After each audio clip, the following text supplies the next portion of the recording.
বৌদ্ধ তন্ত্র নিয়ে সামান্যতম আইডিয়া আছে তোমার? মায়ের পুজোয় বাধা দেবেন না কাকু। মা আমাকে ডাকেন, ভালোবাসেন, মাথায় হাত বুলিয়ে দেন। মা আমার ভালো চান। মা আমাকে দেখেন, আমার সেবা যত্ন নেন। মা আমাকে চান। অতীন, বড় খিদে পেয়েছে অতীন, কিছু খেতে দাও, আমাকে কিছু খেতে দাও। খাবার খাবো অতীন, যে সে খাবার নয়,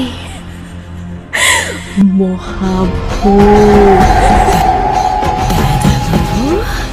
মাকে ভোগ দেবে না?